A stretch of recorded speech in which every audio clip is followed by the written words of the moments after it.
civil.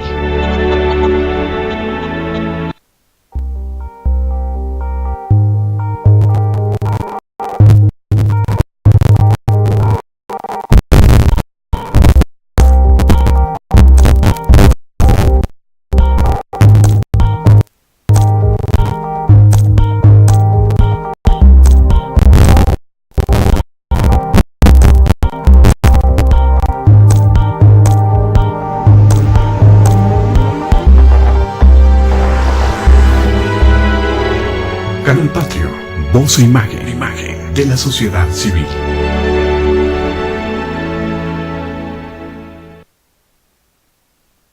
Hola, ¿qué tal? Buenas tardes. Soy Jesús Zapata en su programa Gestión Social.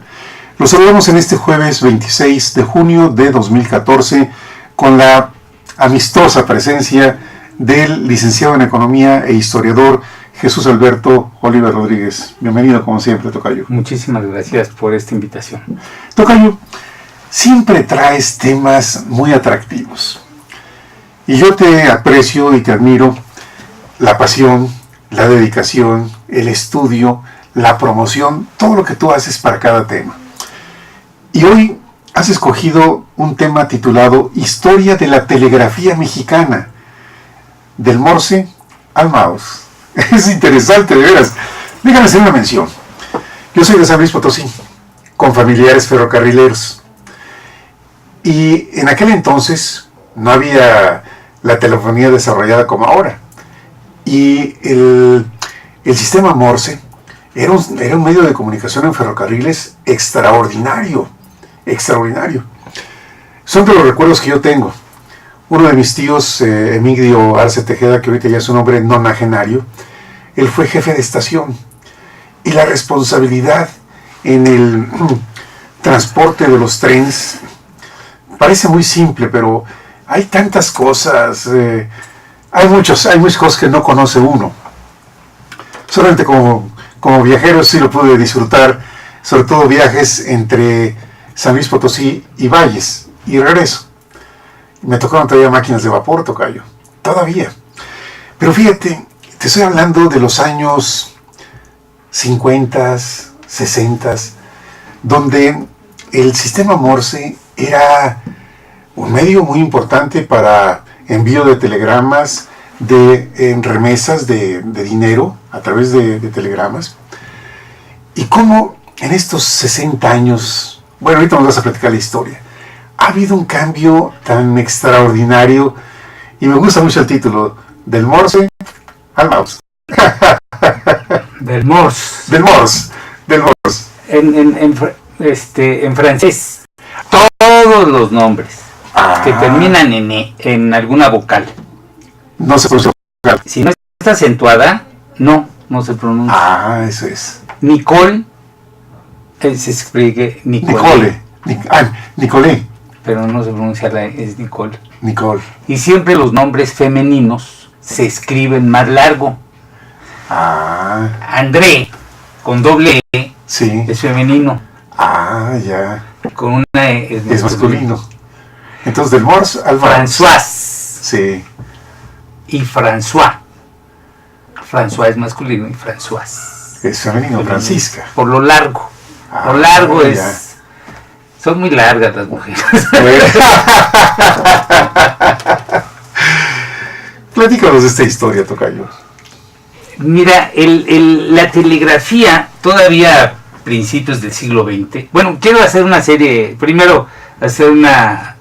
¿qué puedo saber yo de este tema? ¿Por qué?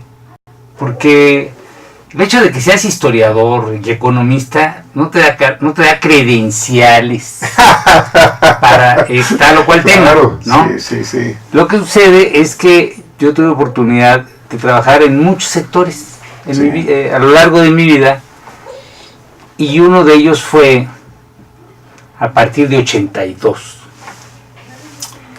En la dirección. Iniciando el presidente Miguel de la Madrid. Ándale, sí. A partir de 80, bueno, todavía estaba López Portillo. Porque yo entré ahí en 81.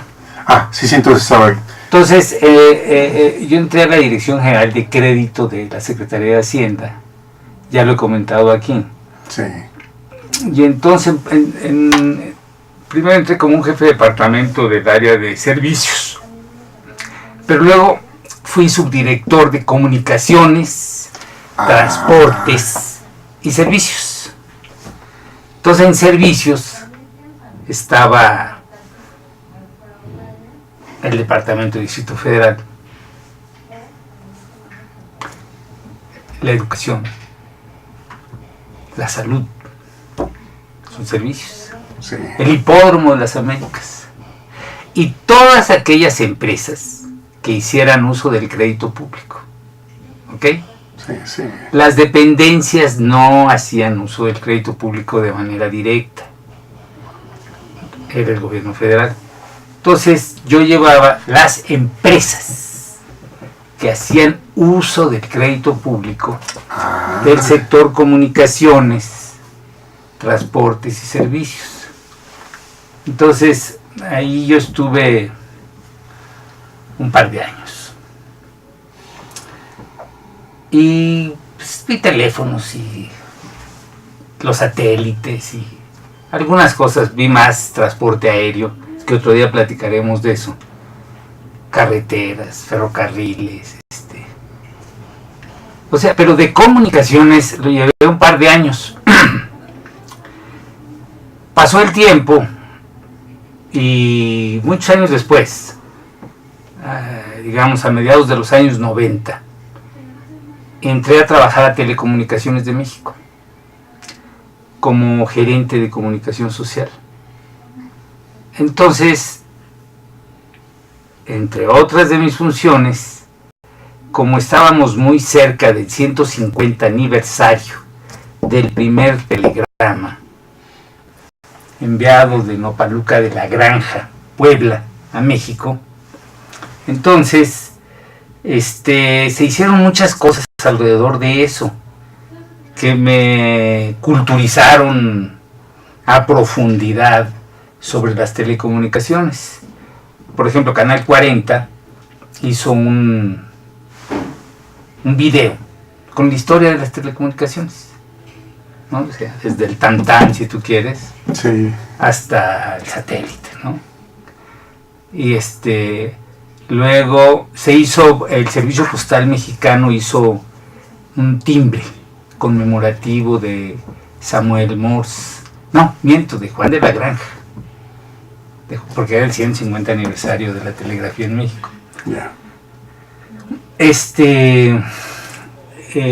Telecomunicaciones quería hacer un libro, entonces había un historiador de la Universidad de Puebla, me parece, Leopoldo Noyola, que tenía un libro que se llamaba La raza de la hebra.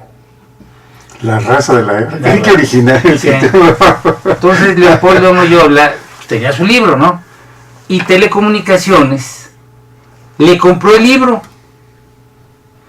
Entonces, con objeto de rediseñarlo de acuerdo a las necesidades institucionales.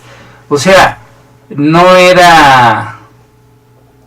Leopoldo pudo haber pensado que su libro tal cual se iba a publicar, pero eran intereses diferentes. Claro.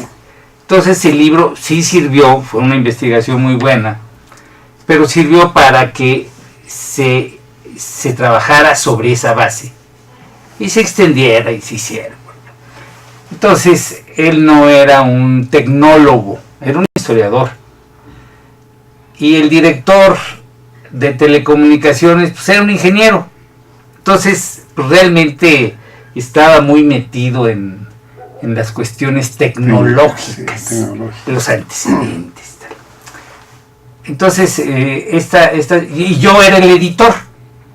O sea, a mí me dieron la tarea de correr la pluma, ¿no? Sí. De correr, de revisar, de buscarle, de investigar, de hacer y demás. Entonces me pasé 2 años trabajando en este libro, que es la historia de la telegrafía mexicana, y bueno, pues se hizo el libro, se tomaron un chorro de fotografías, porque si te fijas bien, uno de los patrimonios arquitectónicos más importantes del siglo XIX del gobierno federal son las oficinas de telégrafo. Sí, es verdad, sí. Porque las concesiones ferroviarias eran concesiones. En cambio, la telegrafía se federalizó desde Porfirio Díaz, ¿no? O sea, se empezó a federalizar, se quiso federalizar con Benito Juárez. Aquí hay una cuestión bien interesante que, digamos, cuando tú ves la democracia en América de Alexis de Tocqueville, pareciera que está hablando de la telegrafía. ¿Por qué? La versión del Estado y la posesión de los telégrafos en Europa era la misma que la visión que se tenía en México.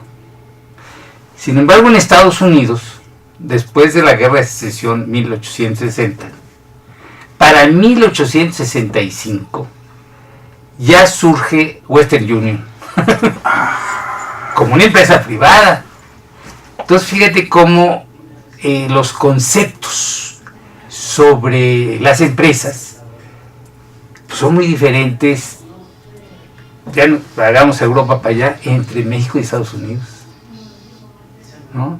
O sea, la participación del Estado en las telecomunicaciones en México se consideraba muy estratégico. Díaz, bueno, fue la obra que se llevó los recursos fiscales finalmente, porque ya estaba muy receloso de los gringos, porque nos habían expropiado o habíamos perdido, porque aquí es una discusión de cómo estuvo, ¿no? Pero finalmente Díaz tenía un recelo muy grande de los norteamericanos y vio en el telégrafo una forma estratégica de tener el control de toda la República. Fíjate, tocayo, en algún viaje que hice a Tampico con mi hermano Manuel, que además a él también me encanta mucho la historia, él es profesor rural, él estudió en una normal rural, y fuimos al edificio que está ahora como el Museo de Aduanas, ahí en lo que son los muelles en Tampico. Esto habla de la riqueza arquitectónica, de los edificios que se hicieron, estamos hablando de Porfirio Díaz. Sí, claro. De Porfirio Díaz, en toda la red nacional donde había ferrocarril, se hicieron estaciones con una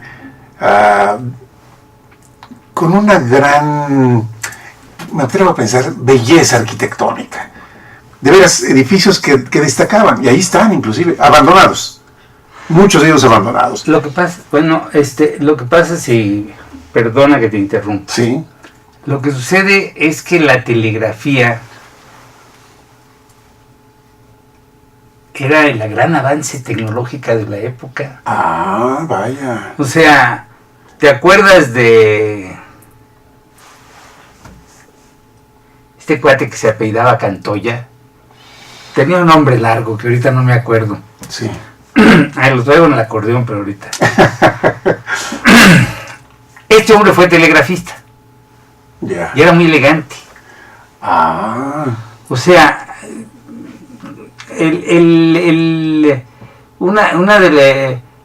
lo que sucede es que antes del telégrafo, bueno, al principio del programa iba a empezar por una definición, ¿te acuerdas de qué es la telegrafía? Sí. Entonces la telegrafía que tiene cualquier diccionario de los años 50 se va a referir a una definición de principios de siglo.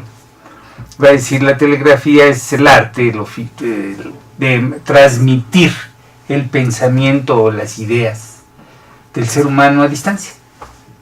Entonces, si te fijas bien, con esa definición, bueno, pues es uno de los artes más antiguas. Sí, o sea, si tú empiezas por el tom-tom o por los apaches, sí, ¿no? Las señales de humo. O los espejos griegos, ¿no? Sí. O las romanas, ¿no? Que eran muy parecidas al telégrafo de Chapé, Las instalaciones romanas eran un poste con una barra móvil y tenían 2 brazos móviles, entonces podían hacer señales. Entonces se colocaban cada determinados metros.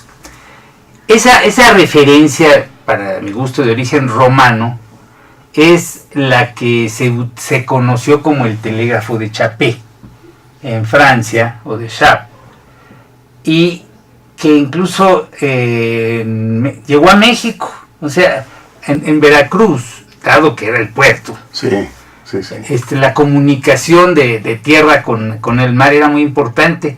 Entonces hay un cerro que se llama el Cerro de las Lajas, pero que antiguamente se conocía como el Cerro del Telégrafo, porque ahí había una instalación. Ya. No sé si todavía exista, pero es algo muy muy cotidiano, ¿no? Ahora, esa es una forma pues muy rudimentaria, ¿no? De hecho, el teponaztle y el huehuetl en México nunca fueron considerados medios de comunicación. Eran más bien instrumentos musicales para ciertos ritos funerarios muy solemnes, aunque en el ejército zapatista haya habido algunas percusiones para comunicarse, como en África, ¿no? Sí, O sea, por tambores, las teas hebreas, griegas, habían unas cosas que se ponían a flotar en el agua. O sea, las señales de los Boy Scouts. Sí. O sea, ahí, en esa definición del siglo XX, pues entra todo. Y lo pone como uno de los artes más antiguos de la humanidad, ¿no? Imagínate, pues forma parte de la comunicación, de emitir un mensaje, ¿no? Sí. Tocayo, en 1900 se vivía la misma emoción que nosotros ahora con las computadoras. Aquí lo tenemos una, aquí está presente, de los satélites, del avance que hemos tenido y la admiración que causan esos avances tecnológicos. Como lo que yo viví con mis familiares, este respeto que tú dices, el telegrafista era todo un personaje. Pero también el ferrocarrilero, Sí. porque eran los 2 elementos tecnológicos, de hecho son primos hermanos, porque el ferrocarril era de una sola vía. Sí. Ya no había dinero. Así es. ¿Ok? Exacto. Fuera muy importante. Ahí viene. Exactamente, sí. No, es el por eso. cambio de vida, es cierto. Y bueno, el telégrafo alámbrico, en la medida en que no avanzaba al inalámbrico, que ya fue tardío, fue a finales del siglo XIX, el inalámbrico. O sea, te puedes imaginar el desarrollo de la comunicación transatlántica. Bueno, pues se pusieron cables transatlánticos. O sea, por lo menos en Europa, de Inglaterra a Francia, a Terranova, no me acuerdo. O sea, pero se pusieron que pues el primero que se puso al otro año se tronó. Entonces era pues imagínate esas obras. Hoy se hacen carreteras, sí. Pero antes poner un cable era todo titánico, ¿verdad? Entonces realmente fue un avance muy largo, hasta que, porque además antes de Morse hubo pues, muchos telégrafos. Incluso el inmediatamente anterior a Morse, el que usaban los ferrocarriles ingleses, el de Wheatstone y Cook, en cerca de 26 años tuvo transformaciones que lo llevaron de 5 agujas a 1 aguja, ¿no? Era un aparato muy bien. Y pues fue digamos, Hertz en 1889, fíjate de qué, o sea, si Morse en 1831 anda en un barco, Molly, creo. Y ahí creo que conversando con otro doctor, porque Morse era pintor, entonces él, digamos, platicando con este cuate, le da algunas ideas, pero tarda 6 años en desarrollar junto con Cook un sistema pues, que no le pide nada al Esperanto, porque todo el mundo va al Morse, ¿no? O sea, con la raya y los puntos y un sonido prolongado era una raya, ¿no? Ajá. Entonces, es increíble que un sistema de comunicación de ese tipo, increíble, es extraordinario. Todavía hoy, a mí me parece una maravilla que desde los chinos hasta los ingleses, pasando por los españoles, hayan podido comunicarse por el sistema Morse. Eso es padrísimo. Entonces, esto que fue de poco antes de la segunda mitad del siglo XIX, es el antecedente de que se venga para acá el telégrafo, ¿no? Porque en la historia de México, bueno, cuando hay un personaje que es así como hay un Morse por allá, aquí está Juan de la Granja. De la Granja es un español que hay un pueblo que se llama Nopaluca de la Granja. Sí, me llama la atención. ¿Y por qué fue tan especial? ¿Ahí vivía este hombre? No, es que Porfirio Díaz dijo que el ferrocarril se hiciera, pero partiendo de México. Ajá. Entonces la primera estación fue en Nopaluca, en Puebla. Ah, ¿okay? Ya.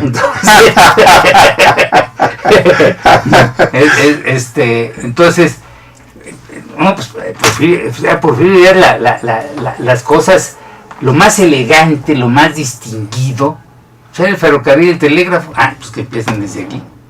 Ya. Muy abusado. Sí.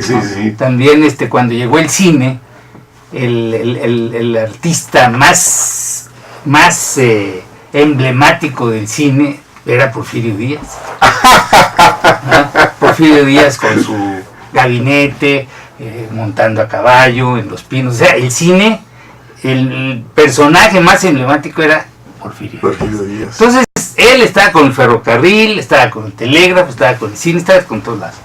Entonces, además, como militar, le llama mucho la atención, pero volvamos con Juan de la Granja. Juan de la Granja es un español que llega cuando están expulsando a los españoles. Entonces, se va a Estados Unidos. Pero de repente, en la guerra, México-Estados Unidos. Entonces, sale disparado de allá para acá.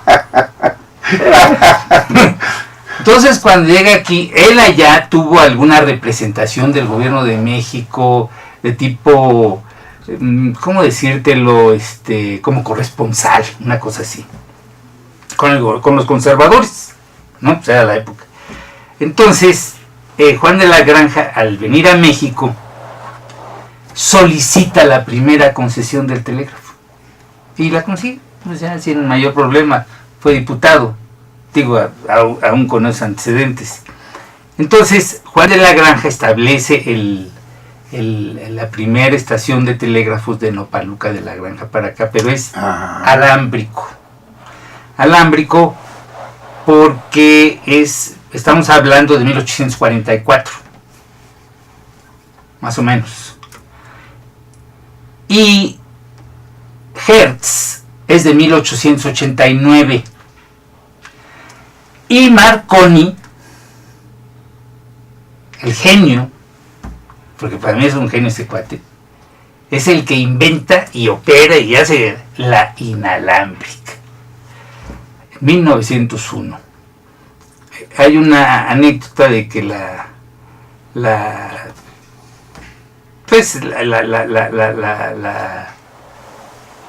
tropa enviudada en la revolución agarraban las máquinas del ferrocarril y amarraban el cable de un poste y tiraban todos los postes. Ah, una estrategia de guerra. No, pues, Claro. pero espérate, ¿guerra contra quién? Pero entonces, ¿por qué se hizo eso?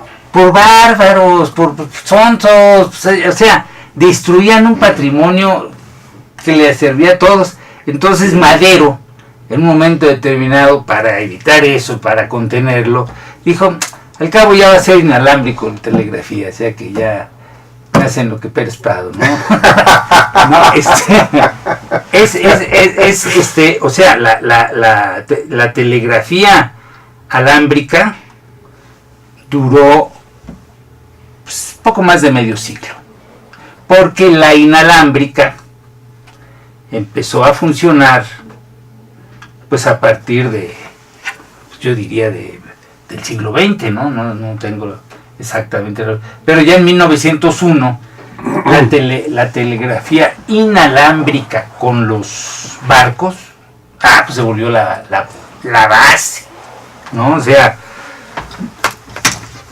era un punto técnico muy importante. Entonces, Empezó con los barcos, la telegrafía inalámbrica. no, lo que quiero decir es, o sea, la telegrafía, acuérdate, con los barcos. Los barcos es antes que el ferrocarril, mano. Sí. Entonces, Sí, para sí. los barcos la telegrafía era muy importante. De allá que hayan puesto aquellos cables, pusieron, que yo sepa, 2 cables, el primero se rompió, el segundo no. Pero era muy importante la comunicación tierra-mar, de ahí lo que está en el Cerro de las Lajas en Veracruz. Sí, sí, ¿no? sí.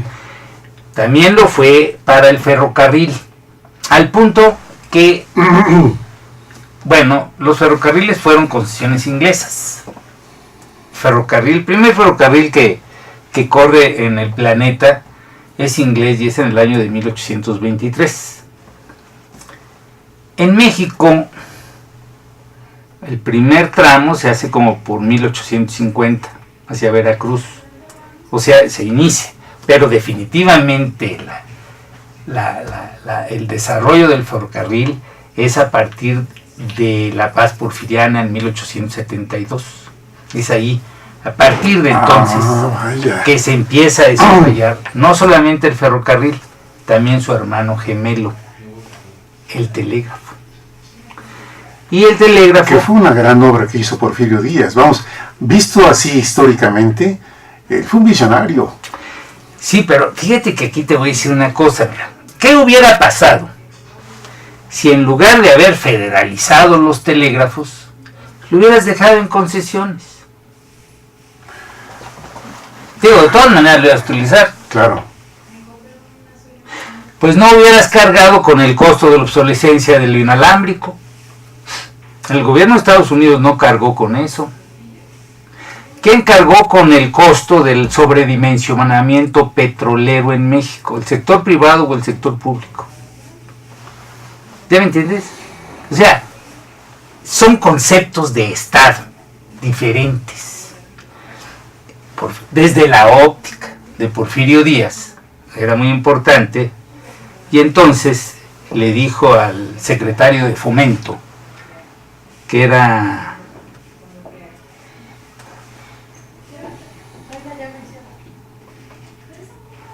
Zeta Mena, no me acuerdo de cómo se llamaba, Zeta de... no era... No. ¿Y la referencia es ferrocarriles, hablando de Z? No, No, Zeta no. de Zacarías o... Ya. Ya no me acuerdo del nombre, pero era Mena, y hay una pintura de él en el Palacio Postal, porque como era el secretario de Fomento, ahí está la pintura de Zeta Mena, que fue el zar de los telégrafos, ¿no? O sea, entonces Porfirio Díaz le dijo a los ingleses, bueno, ustedes van a poner el tendido telegráfico, pero para su servicio. O sea, ustedes no están autorizados para dar servicio de El servicio telegráfico, público. no. Ese lo va a dar porque Ah. ya lo estaba federalizando. Que se empezó a hacer con Blas Barcárcel, con Benito Juárez. Pero Benito Juárez, acuérdate de que salió de una guerra. Quiero preguntar si tenemos chat. Isabel, Tenemos chat. Gracias. Acuérdate que Benito Juárez salió de una guerra y bueno, pues los gobiernos de Miramón, de Juárez, del propio Maximiliano, tenían el concepto europeo de federalizar el telégrafo, no era el concepto norteamericano, pero no tenían dinero, entonces lo tenían que concesionar. Entonces así fue la concesión no solamente de este hombre de Juan de la Granja, sino hay otro cuate que se apellida Muñoz Ledo, que seguramente era del Bajío, y hay otros apellidos que se dieron diferentes concesiones que luego se fueron federalizando, ¿no? Pero cuando tú ves las estadísticas de las líneas telegráficas del Porfiriato, vas a contar 40,000 kilómetros. Oye, una infraestructura muy importante. Nada más con recursos fiscales fue la mitad. Los otros 20 son los que tendieron los ingleses, pero lo metieron a la estadística. Sí. ¿Por qué? Porque en el mismo poste, acuérdate que los postes parecían a veces como la cruz de Lorén, ¿no? Tenían una cruz latina y una cruz griega, ¿no? Entonces, y luego se le agregó otro, ¿no? Porque era el del teléfono, el del telégrafo, luego fue el de la luz. Entonces eran diferentes, con la misma fila de postes, pero con diferente lugar, ¿no? Sí. Entonces, la gran obra pública de Porfirio Díaz son los telégrafos. Y como dices, las mejores edificaciones son las de comunicaciones. Sí. El Museo Nacional de Arte es el antiguo Palacio de Comunicaciones, que todavía ahí en la esquina de Tacuba 8 hay un pequeño museo muy bonito. Me tocó estar en medio de su organización en el 2000, 2001, porque era para la conmemoración. Y como era la época de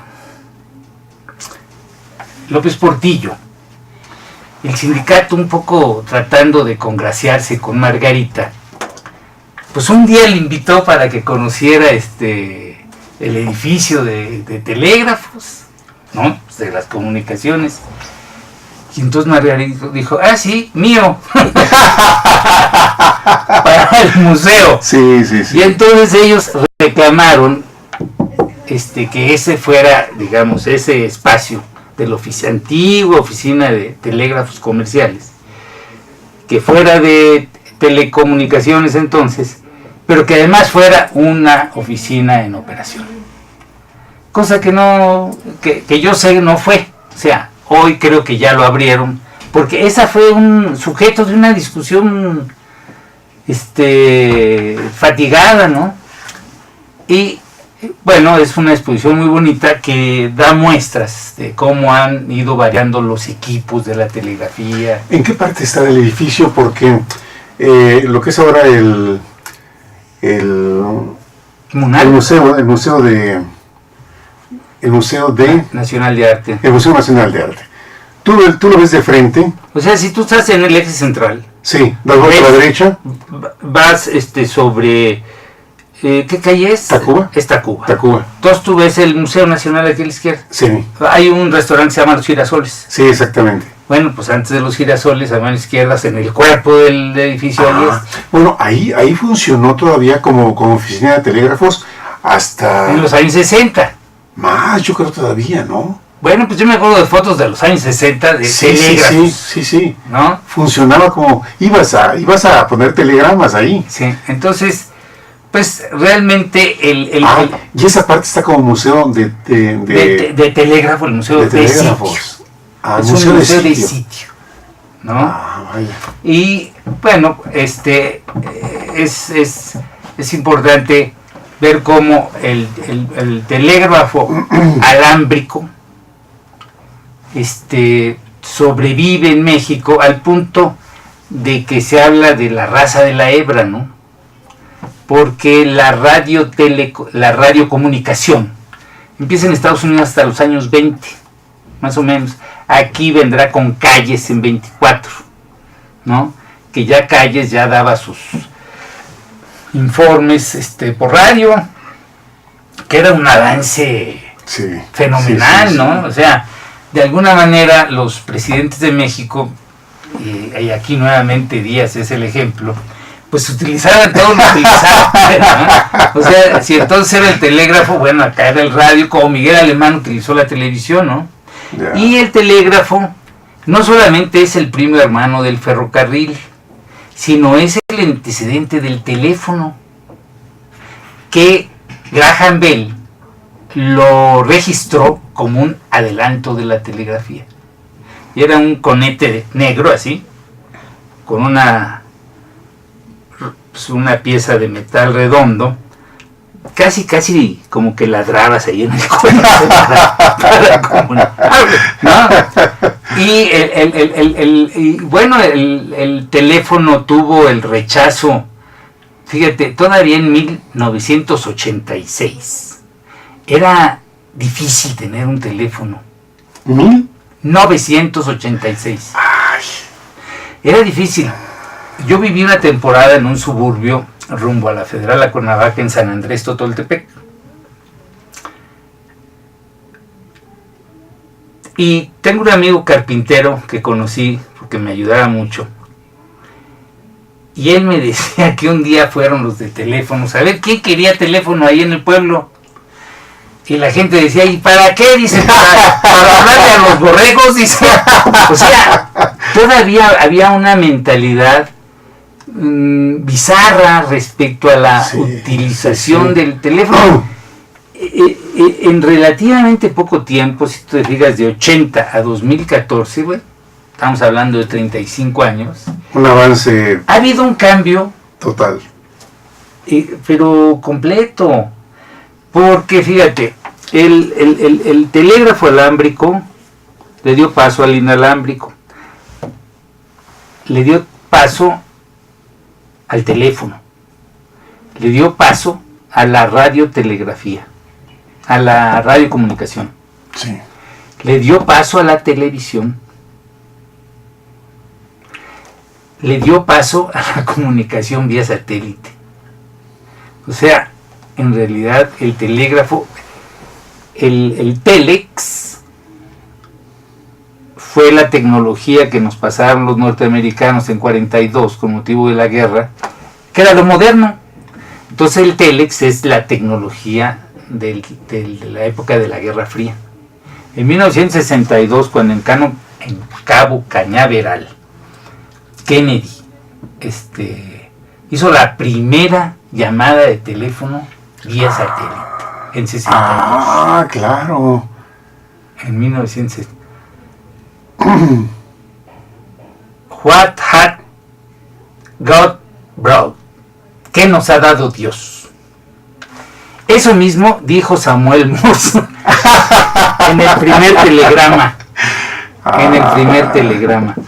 Entonces, a mí me parece muy padre porque con una cámara antigua, no electrónica, tú podías hacer 2 exposiciones, ¿no? O sea, si tú le dabas, pero no permitías que corriera, y volvías a dar, entonces podías hacer una foto especial.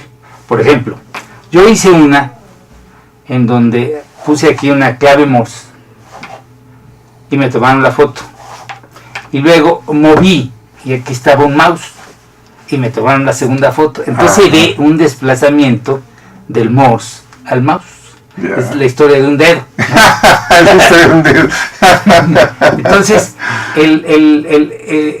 si te fijas, bueno, pues realmente en un tiempo relativamente breve de que empieza la telegrafía, empieza la radiocomunicación, empieza la televisión, bueno, la Broadcasting Company, pues es como después de la Segunda Guerra Mundial.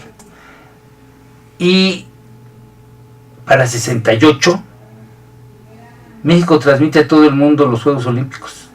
O sea, hay un avance tecnológico.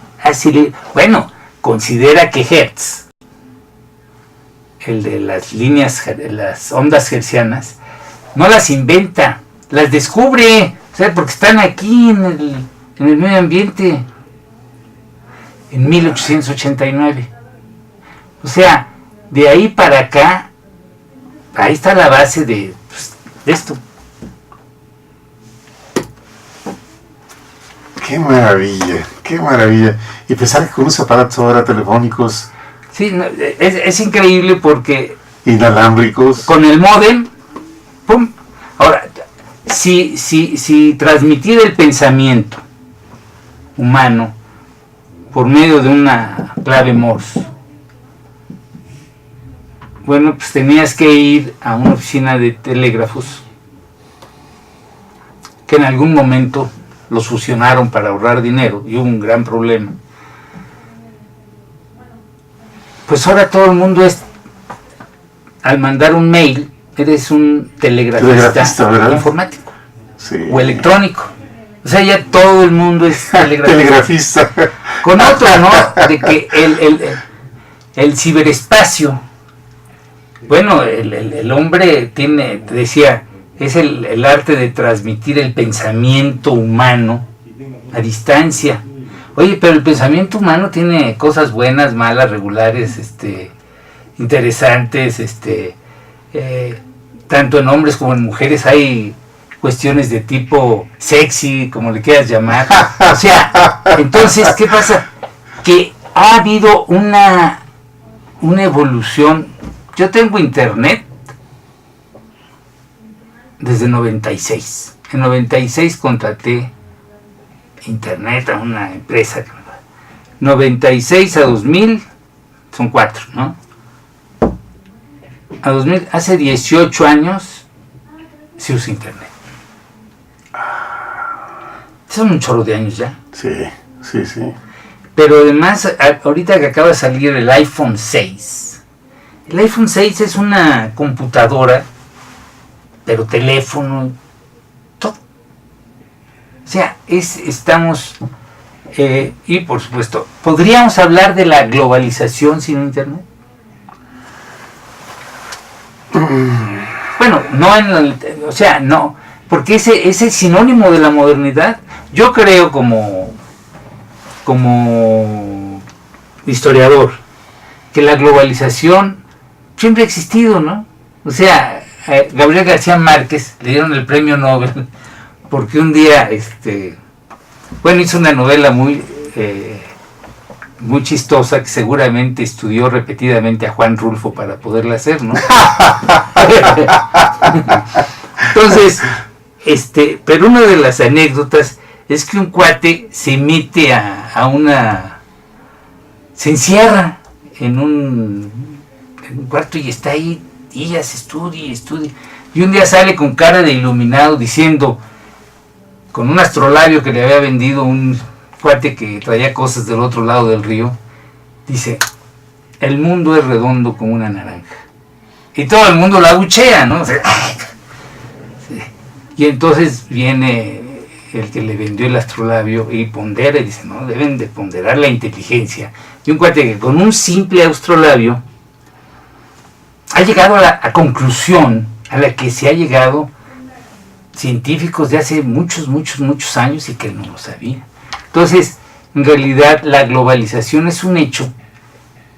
Pues el mundo es global, el mundo es redondo, o sea, los aumentos de precios o de ofertas y disminuciones de la minería nos hacen ver claramente que ha habido una globalización en el mundo comercial, pues desde el propio siglo XVI, ¿no? O XVII. ¿Por qué? Porque así lo registra la historia. Pero la modernidad de la globalización que da este truco, sin este truco muy diferente. Claro. Tocayo, me hiciste recordar cuando los mensajes, las notas, las cartas eran llevadas a caballo. Los mensajeros eran a caballo. Los Painani, mexicas, no usaban caballo. Tenían postes. Todos cobraban a todos, olímpicos. Se llegaban, se cansaban y entonces le daban el pescado al otro. Y el otro la otra carrera. Y le llegaba fresco a Moctezuma. Sí. O sea, en correos, el Painani pues, es un antecedente de la mensajería. Sin embargo, oficialmente no se reconoce. No se reconoce. Oficialmente, si tú ves algún documento de la historia de los correos en México, necesariamente vas a empezar a ver desde las instituciones novohispanas. Qué interesante echar una mirada a la historia y vamos, ver la capacidad del ser humano en su creatividad, en su ingenio, en el desarrollo de nuevos productos y de lo que gozamos los seres humanos. Mira, cuando aterrizas, digamos, la historia siempre es total. O sea, aquí estamos hablando del telégrafo, Sí. pero si nada más hablamos del telégrafo, no vamos a entender nada. Tenemos que hablar del telégrafo, circunstancias, qué pasaba aquí, qué pasaba allá. Y lo mismo sería de la comida o de cualquier cosa. La historia es global. Pero en nuestro caso, el énfasis en México es muy importante, el tipo de gobierno. Yo soy de la convicción de que si Porfirio Díaz hubiera concesionado los telégrafos, de todas maneras hubiera tenido cubierta toda la República. Yeah. O sea, no. Hay tres tipos de control y tiene mucho que ver la mentalidad o la cultura. Yo diría que el control para un sujeto oriental, o lo tienes amarrado a la silla o no lo tienes controlado. Hay otro que es, digamos, un esquema tipo francés, que pones un esquema de X y Y, ¿no? Y pones por acá valores y por acá tiempo. Y si tú pones parámetros, dices, bueno, vamos a poner que es entre el 20 y el 60 unidades de lo que tú quieras. Si a través del tiempo la variable se comporta entre el 20 y el 60, está controlada. ¿No? Es una variable. No está fuera de control, está dentro de los parámetros. En la leyenda del rey Arturo se cuenta que aquel clava el Excalibur en una roca, Sí. y dice, el que la saca es el rey, y se va de vacaciones. No, entonces, tiene un punto de control, ¿no? Sí. Entonces, el control de Díaz era muy oriental. O sea, él quería tener los telégrafos. Bueno, finalmente, con recursos públicos, hizo los telégrafos, todo, pero había gentes interesadas en eso. O sea, es ahí donde la paraestatalidad se pone muy en entredicho. O sea, es una cosa muy del esquema del nacionalismo. Y el nacionalismo, pues, es un periodo del tiempo, la historia no siempre ha existido, ¿no? Claro. En 1492 hubo un cuate avecindado en España que había estudiado en Portugal. Era un gran navegante. Y entonces se hizo de unos planos que mucha gente dice que son de origen chino, que los chinos habían llegado a América en 1420. Y que, bueno, pues la relación entre Inglaterra y Portugal hizo que este navegante se dice de origen genovés, pues ya hubiera conseguido estos planos, ¿no? Entonces él, de su propio peculio, ¿te acuerdas de que habíamos hablado de las maras, las monedas Sí. que había Sí, sí. de cobre, ¿no? Aquí en la Nueva España, pero en Europa había de diferentes metales entonces, ¿no? Entonces él había puesto planos, había puesto el dinero para habituallamiento, los hermanos Pinzón habían puesto 2 carabelas, la Santa María le había puesto el duque de Medina Sidonia, había asociadose con el grupo de Fernando de Aragón, que estaban más ligados al Mediterráneo y a los negocios que la mística reina de Castilla, ¿no? Que bueno, finalmente mística, pero no puso ni un clavo para esto, ¿no? Además le tuvieron que pagar para sacar a los presos, porque había que pagar, ¿no? O sea, en realidad la corte tenía controlado a esto porque les daba una suerte de concesión de adelantado. Eso los distinguía de los piratas. A los ingleses eso no les preocupaba, ¿eh? Eran piratas. No, eran piratas, pero eran fieles a la corona, sí, como los adelantados. Entonces, era lo mismo. Pero, por supuesto, que la empresa de Colón la debemos de ver como una empresa paraestatal.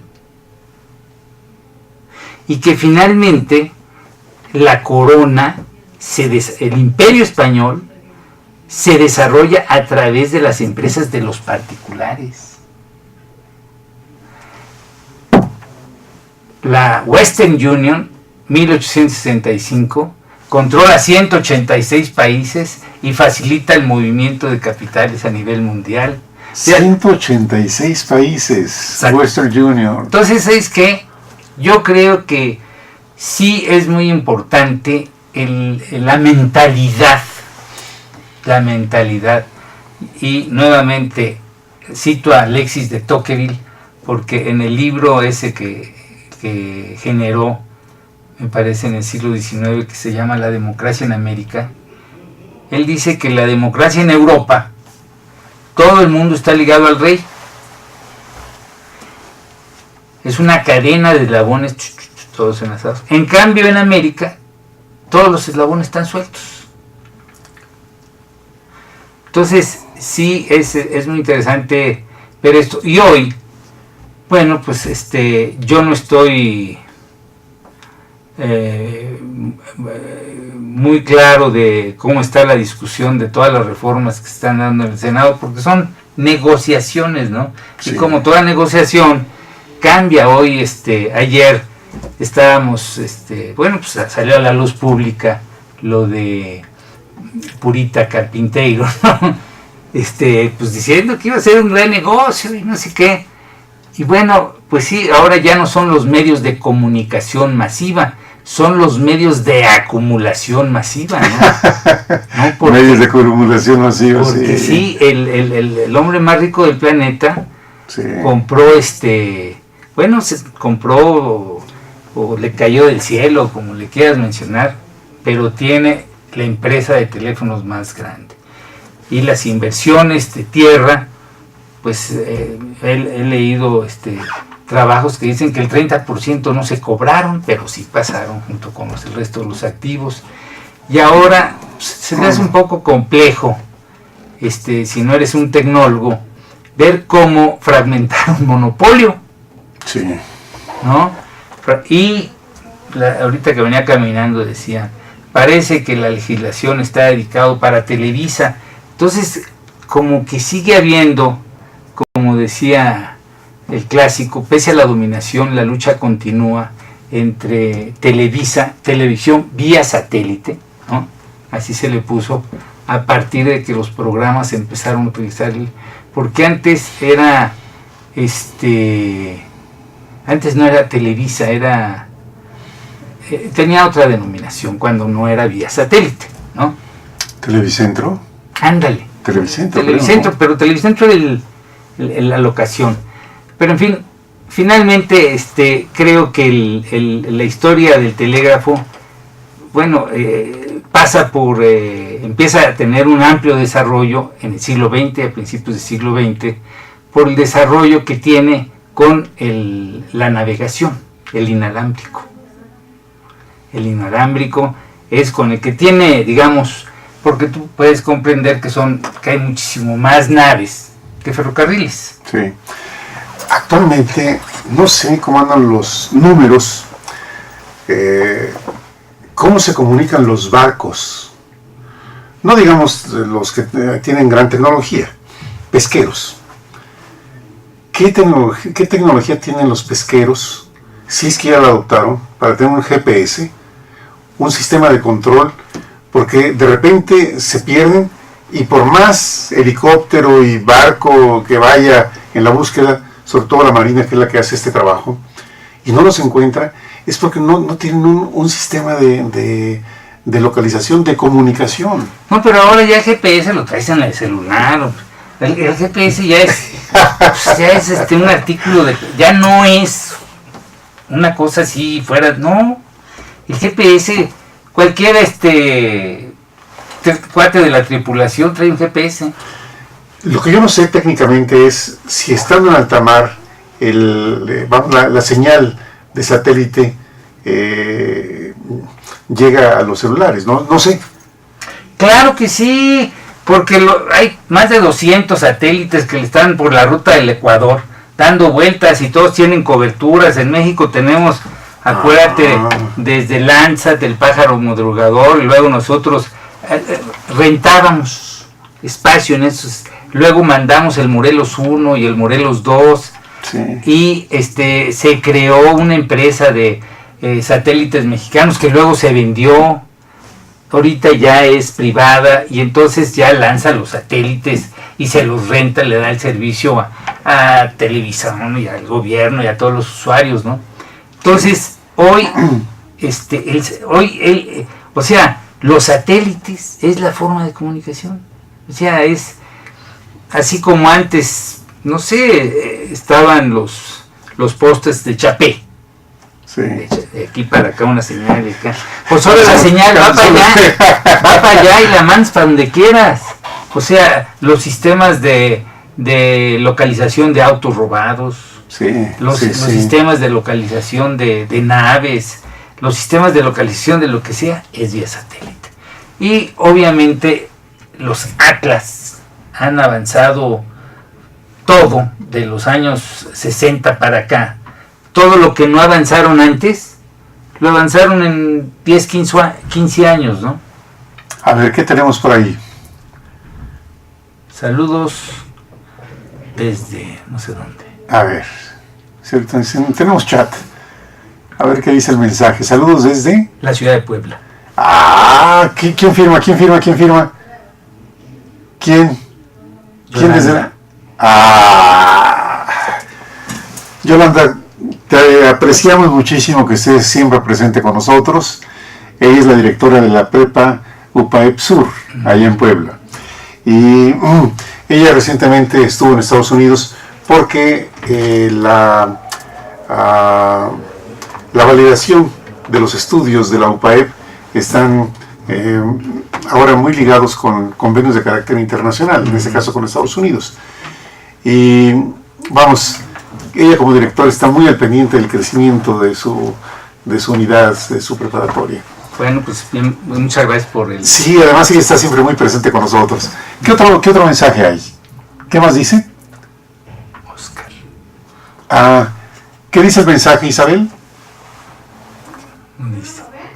A ver.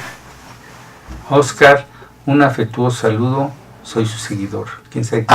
Muy bien. De las oficinas de Pemex. Muchas gracias, Oscar. Muchas gracias. Mira, Sergio Barriento. Pues, qué padre que... Sí, ahí ese sí ya lo leímos. Saludos a los dos, disculpe la información que nos da. A ver. ¿Puedo saber su origen? Gracias a Luz. Sí, bueno. Pues ¿Quién nos escribió este mensaje? A ver. Bueno, si ponen en el buscador de Google. Sí. La historia de la telegrafía del Morse. A ver, ¿ese cuál es? Pero, ¿ese de quién es? Saludos, Sergio Barriento, saludos a los dos. Gracias. Disculpe discúlpela. Ajá. Bueno, Bueno. si ponen Jesús Alberto Oliver Rodríguez en el Google, llegan tanto a los webs, a links de mi web, donde en ese blog hay un ensayo que es un resumen del libro, de aquel libro que se publicó el 12, 13 y 14 de febrero de 2001, porque el 14 de febrero es el Día del Telegrafista, ¿no? Por un movimiento que hubo de protesta, cuando en 1933 fusionaron telégrafos con correos. Y entonces pusieron como director al director de correos y se indignaron los telegrafistas. Cuando dijeron, oye, si nosotros somos la crema, ¿cómo nos ponemos al postman, man? Entonces eso generó un movimiento que se vino a resolver, porque la fusión permaneció, se vino a resolver hasta 1942. 2 minutos. En que ya se crea la Dirección General de Telecomunicaciones, porque vino el Telex, vino la modernización. Sí. Y entonces se volvieron a separar las oficinas de correos Y las de telégrafos. y las de telégrafos. Tocayo, qué bueno que nuestro auditorio está pendiente porque les interesa la información. Pero además, lo que tú tienes en tu blog es impresionante. Tienes muchísima información que has recopilado a través de los años. Muchos años has dedicado a poder tener toda esa información. Así que decías, entrando a Google, poniendo tu nombre, Jesús Alberto Oliver Rodríguez. Van a ver web, imágenes, noticias, videos. Entonces en la web van a ver los links. Y ahí pueden buscar el link de un blog que es Bicentenario Centenario. Y ahí está la historia de la telegrafía mexicana del Morse al Mouse. Ah, muy bien. Y en videos, pues los videos que se hacen aquí. Sí, sí, sí. Entonces es ya sea por mi nombre o por el nombre de la historia de las telecomunicaciones en México del Morse al Mouse también llegan. Ah, perfectamente bien. No saben cómo agradecemos la participación de ustedes en el chat, porque esto nos alimenta, nos hace pensar, nos motiva. Por supuesto que es muy motivante saber que tenemos audiencia muy al pendiente de nosotros. Tocayo, te agradezco muchísimo tu presencia en este programa. Encantado, placer. Gracias a ustedes por haber estado con nosotros. Recuerden que hoy por la noche ya el programa estará en YouTube para aquellos que no lo vieron y quieren revisar nuevamente toda esta vasta información, rica información que nos ha traído nuestro amigo, el licenciado Jesús Alberto Oliver Rodríguez. Gracias, Isabel. No se vayan, regreso con ustedes. Pues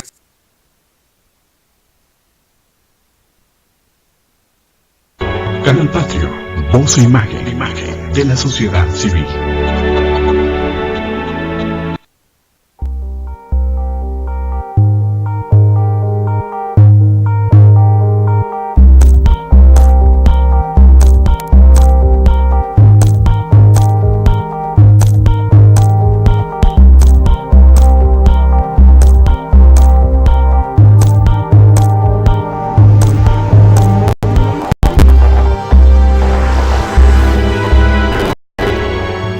Patrio, voz e imagen.